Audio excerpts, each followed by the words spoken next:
ES Audio.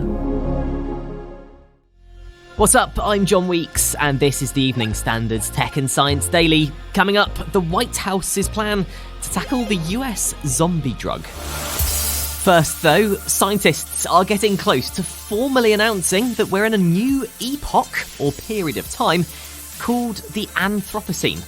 Experts have given names to certain time periods throughout the history of Earth to distinguish between times of major global environmental changes. At the moment, officially, we're living through the Holocene, which began around 11,700 years ago and signifies the time since the end of the last ice age. But scientists argue that evidence from the ultra-remote, muddy Crawford Lake in Canada suggests human activities began to have a significant influence on global systems since the 1950s.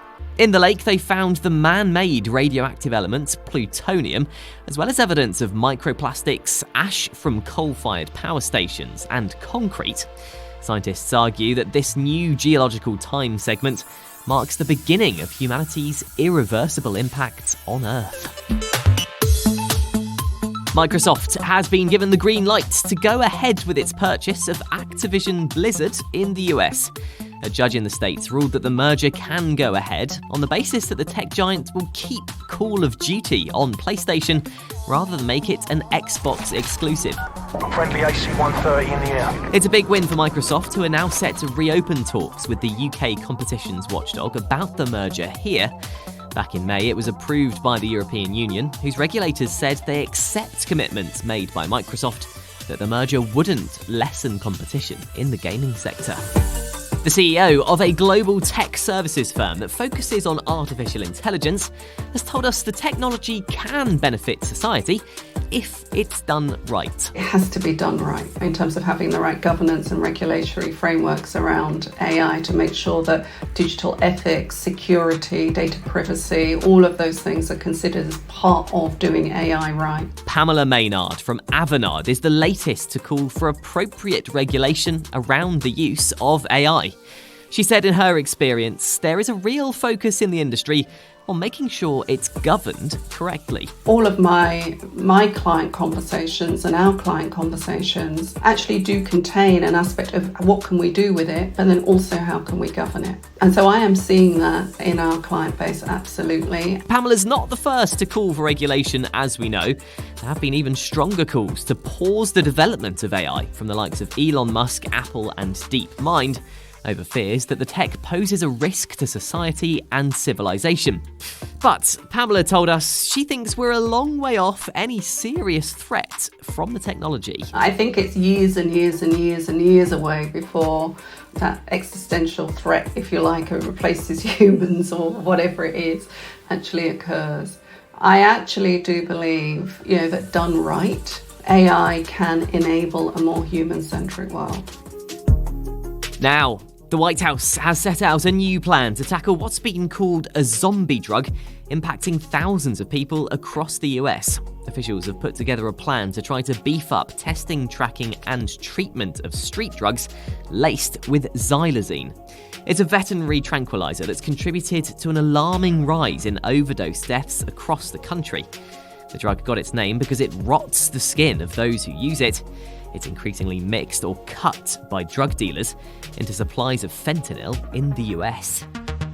Scientists from France and Norway have reset the clock on the moon and found parts of its surface are actually 200 million years older than previously thought.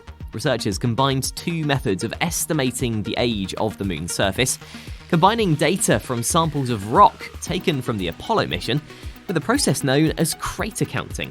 Professor Stephanie Werner from the University of Oslo said the research showed an intense period of bombardment from space actually took place before extensive volcanic activity that formed the man-in-the-moon patterns we see today. She said that the Earth was almost certain to have also suffered this earlier bombardment from space. Coming up, the portable dementia test that could catch cases sooner, and the father gene that makes babies greedy. Why not hit follow and give us a rating during the break? Welcome back. North Korea has launched a missile with its longest ever flight time just days after making a threat to the US. The missile flew for 74 minutes, covered a distance of 1,000 kilometers, and reached an altitude of 6,000 kilometers. The launch came after heated complaints from North Korea in recent days, accusing American spy planes of violating airspace in its economic zones. North Korea's Kim Yo-jong, the powerful sister of leader Kim Jong-un, warned US forces would face a very critical flight if they continued illegal intrusion. Experts say a new portable test for dementia and Alzheimer's could help to spot the condition in people much sooner, helping patients get treatment earlier.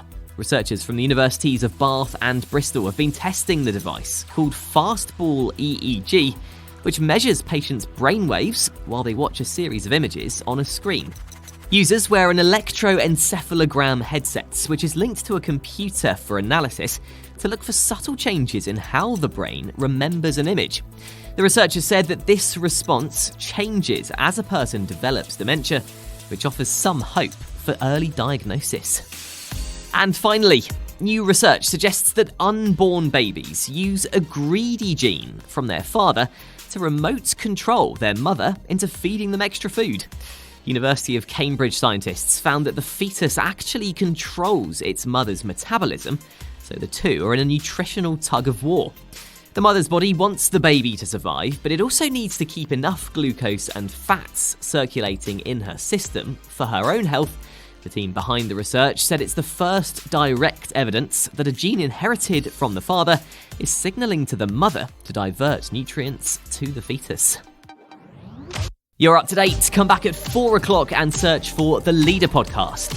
We'll be back tomorrow afternoon at 1 o'clock. See you then.